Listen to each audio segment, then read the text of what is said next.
So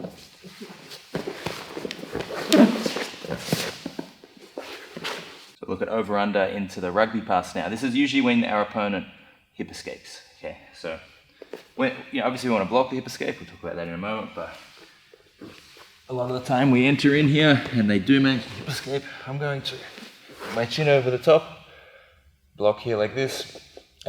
This can actually be into a near side smash pass or the rugby pass, depending where our legs end up, right? So preferably actually, the smash pass is better than, so I'd rather actually, instead of being like here, I'd much rather be with my knee over the top and able to bring my head to the front side. If I can pin his shin, that's actually better. So it's kind of mixing these two.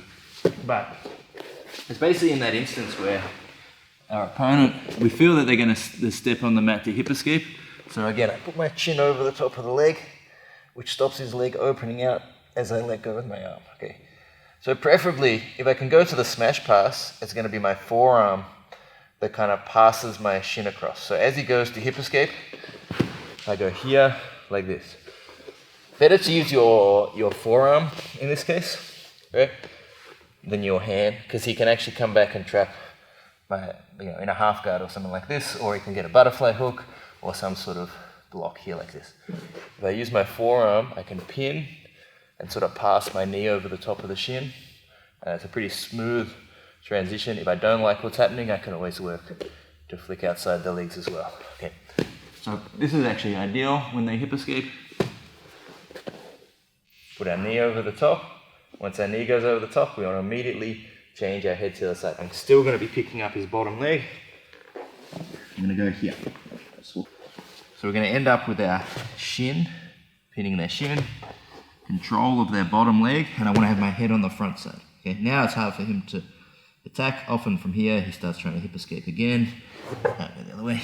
Okay. And this is a little battle where we can start to climb up the body. The rugby pass will actually be, if things are slightly worse for me, maybe he's made a little more distance, right? So he does a bigger hip escape. Yeah, and here, his knees still pointed up a bit. I don't feel like I can fold his leg as well, okay? Because I wanted to put my shin over. You can see that's awkward. Trying to do that now is not going to be good. I'm just going to tackle his legs like it's a rugby tackle, okay? Or like a double leg, basically. Okay, so you still work towards upgrading to that same position. It's just one step back at this point. Once I get here, and we do have a course on this position, but once I'm here, I'm going to start then stepping my shin over and bringing my head to the far side. Okay, it's just one step removed from that. Right? So we go here. This time Aaron makes a big distance. Come over the top, collect his knee, pull my elbow as close as possible. Okay, I'm now in this position here. I can step over. Right. This will often happen as well as you flick out, which we'll talk about this in a moment, but when we flick out to pass, you might start hip escaping, and I have to go here, right, to pass.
One of the best positions to pressure your opponent is the over-under pass.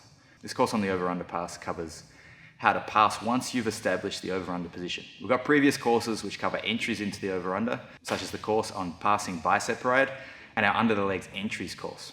This course focuses on once you have the over-under position, how you can work in towards passing the guard, forcing a smash pass, switching towards the single underhook pass, and dealing with the various counters, gi and no gi.